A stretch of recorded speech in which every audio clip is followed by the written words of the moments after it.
Toda la Escritura es inspirada por Dios, y útil para enseñar, para redarguir, para corregir, para instruir en justicia, a fin de que toda persona sea perfecta, completamente apta para toda buena obra. 2 de Timoteo 5, versos 16 y 17. Bienvenidos a la serie, La Biblia explicada. Un recorrido por las páginas de las Sagradas Escrituras, comentando textos que te ayudarán a entender mejor el plan de Dios para tu vida en los días actuales. Serie producida y comentada por el hermano Nuno. El tema para hoy se titula Conoce la Biblia. El texto de meditación está en 2 de Pedro capítulo 1, verso 19. Escuchemos la lectura. Tenemos también la palabra profética más segura, a la cual hacen bien en estar atentos como a una antorcha que alumbra en lugar oscuro, hasta que el día aclare, y el lucero de la mañana salga en vuestros corazones. El nombre Biblia viene de la palabra griega biblos, que quiere decir colección o muchos libros. De ahí se forma la palabra biblioteca. Biblio, libros, teca, salón, o sea, un salón con libros. Originalmente la Biblia no era tal como la conocemos ahora, ya que no existía el papel. Se escribía en tablas de arcilla, en pieles de animales llamados pergaminos, o en papiros que eran unas hojas especiales de algunas plantas, y en eso se escribían los libros. De manera que para tener un solo libro se necesitaba un lugar bastante amplio, mucho espacio. Lo que hoy en la actualidad ya no es necesario, porque incluso en la memoria, una tarjeta de memoria que puede incluirse dentro de un celular, se puede tener una Biblia completa y en muchas versiones. Significa, por tanto, que la Biblia tiene muchos libros. Si contamos a las cartas o epístolas como si fueran un libro, viene a tener un total de 70 libros en las Biblias protestantes o evangélicas y un total de 77 libros en el caso de las Biblias católicas. Sin duda que alguien me va a querer enmendar esta información, va a decir no, la Biblia evangélica tiene solamente 66 libros. Pero vuelvo a repetir, si consideramos las cartas o epístolas, muchas de las cuales tienen solamente una página de contenido, son considerados como libros, igualmente también deben considerarse así a los salmos, ya que por ejemplo Samuel se considera como primera y segundo libros, o la carta que el apóstol Pablo envía a Timoteo, le envió 2 cartas, y se considera como primera carta de Timoteo y segunda carta, o sea, primera y segunda carta o segundos libros. Si tú buscas atentamente el libro de los Salmos, vas a hallar que dice al comienzo, primer libro de los Salmos, más adelante segundo libro, tercer libro, cuarto y quinto libro de los Salmos. Es decir, en total hay 5 libros de Salmos. Igual también pasa con el contenido de la Biblia católica, ya que muchos cuentan a todos los Salmos como un solo libro, cuando en realidad son 5 libros. La Biblia, que es el libro de texto de los cristianos, también es conocido con los nombres de Sagradas Escrituras, Palabra de Dios, Carta de Dios al hombre y otras formas de definir que se refiere a la revelación divina. La Biblia está dividida en 2 grandes tomos. El primero llamado Antiguo Testamento y el segundo Nuevo Testamento. El Antiguo Testamento a su vez se subdivide en lo siguiente. Una parte es llamada la ley, que otros también le denominan como los escritos de Moisés o el Pentateuco.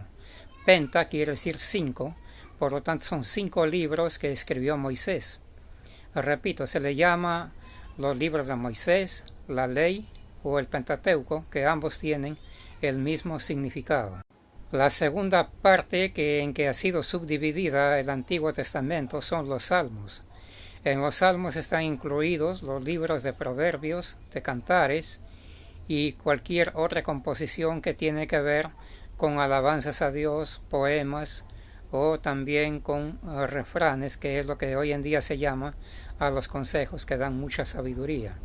Y finalmente la otra parte viene a ser los profetas.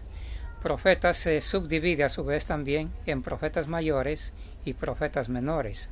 Esto es no porque algunos profetas hayan sido más importantes y los otros hayan tenido menor importancia. El denominativo de profetas mayores y menores se debe a la cantidad de escrito de cada uno de ellos, es decir, el contenido en sí, no por la calidad, porque la calidad todas son valiosas para nuestra orientación en nuestra vida espiritual. El Nuevo Testamento también está subdividido en series. La primera son los Evangelios. En segundo lugar tenemos los libros históricos.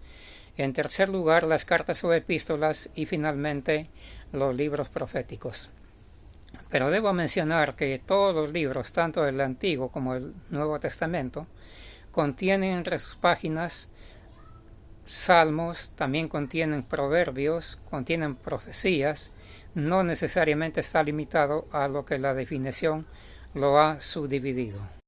Se calcula que el primer libro de la Biblia fue escrita unos 1500 años antes de que naciera nuestro Señor Jesucristo y el último libro de la Biblia unos 100 años después del nacimiento de nuestro Señor. Muchos de los libros llevan el nombre de los que escribieron. Eso no necesariamente significa que sean autores. Una cosa es ser autor y otra cosa es ser escritor, porque el autor de toda la Biblia es Dios. Dios mostraba a sus siervos los profetas, ya sea en sueños o en visiones o de manera audible, qué era lo que deberían escribir en las páginas sagradas. Y ellos ya lo escribían y de esa manera ha ido llegando hasta nuestros días. Como Dios es el autor, las Sagradas Escrituras no se pueden contradecir. Hay textos que aparentemente son una contradicción, pero una persona se confunde cuando no toma en cuenta el contexto. Contexto quiere decir leer los versículos anteriores o posteriores para definir claramente cuál es el tema del cual está tratando. Una de las aparentes contradicciones que hay en la Biblia es lo que dice San Juan capítulo 3 versículo 16, donde dice que de tal manera amó Dios al mundo que dio la vida de su único Hijo para que todo aquel que en Él cree no se pierda, sino que tenga la vida eterna. Y nuestro Señor Jesucristo nos aconsejó que debemos hacer lo que Él hizo, es decir, nosotros también debemos amar al mundo. Sin embargo, el apóstol Juan en la primera epístola que escribió en el capítulo 2, el versículo 15, dice: no améis al mundo ni a las cosas que están en el mundo. Cualquiera que ama al mundo, el amor del Padre no está en él. Y el apóstol Santiago en el capítulo 4, el versículo 4 dice que cualquiera que ama al mundo se constituye enemigo de Dios. Ahora veamos los contextos. Cuando dice que Dios de tal manera amó al mundo, se está refiriendo al ser humano.